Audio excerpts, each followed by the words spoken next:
Jama'a abinda ba a sani ba shi ake buƙatar samun sani bisa kansa don samun ingantattun labarai.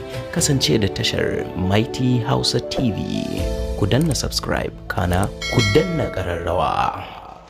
Ana zargin Jonathan da tunzura gwamnonin PDP biyar su juyawa Atiku Abubakar baya. Jama'a barkamu da warhaka, barkamu da sake saduwa da ku a wannan tasha Mighty Hausa TV, sai a gyara zama domin jin cikakkun labaran. Goodluck Ebele Jonathan ya fitar da jawabi a game da rikicin da ake fama da shi a jam'iyyar adawa ta PDP. Dr. Goodluck Jonathan ya karyata zargin da ake yi masa na kawo takarar Atiku Abubakar matsala a shekara ta 2023. Tsohon shugaban kasar ya yi wannan bayani ta bakin babban hadiminsa Atiku Eze a ranar Juma'a. Tsohon shugaban Najeriya Goodluck Jonathan ya musanya raɗe-raɗin da ake yi na cewa ya ba da gudunmawa a wajen rikicin gidan jam'iyyar PDP. Premium Time ta rawaito ta ce Dr. Goodluck Jonathan ya fitar da jawabin ta bakin mai magana da yawunsa Atiku Eze a ranar Juma'a 11 ga watan Nuwamba 2023. A jawabin da Atiku Eze ya fitar ya ce babu gaskiya a zargin da ake yi wa tsohon shugaban kasa. Jonathan ya ce ana ikirarin shi ya haddasa gaba da daya rikici PDP, wasu kuma na cewa saboda shi ne gwamnonin nan biyar suka nemi kawo baraka. Gwamnoni na faɗa da Atiku.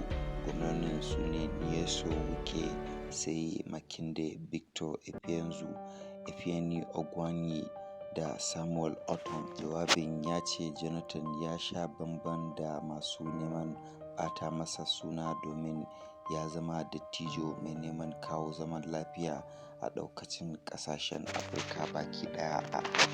Goodluck Jonathan, wanda ya yi mulkin Najeriya tsakanin Mayun shekara ta 2010 da shekara 2015, ya ce ana yada wannan labari da ƙarya ne da nufin a yaudare jama'a.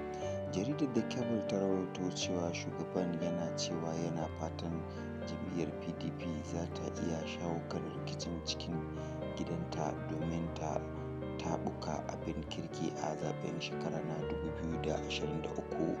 Jonathan, mai shekara 64, ya ce labaran ba su da tushe domin shi da kanshi ya taya Atiku Abubakar yakin neman zaben shugaban kasa da ya yi takara a shekara ta 2019. Ana nan tare, gwamnatin PDP ya karyata raɗe-raɗin watsi da tafiyar Atiku Abubakar.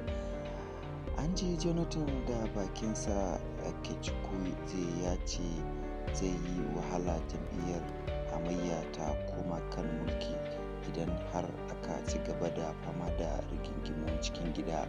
A cewarsa ya zama wajibi ga 'ya'yan jam'iyyar su gujewa yin abubuwan da suka sabawa manufofin da suka sa aka kafa PDP a shekarun kusan 25 da suka wuce.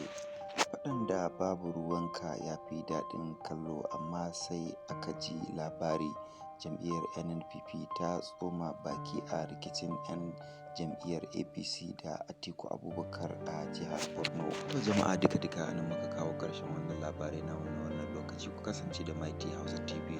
Huta lafiya.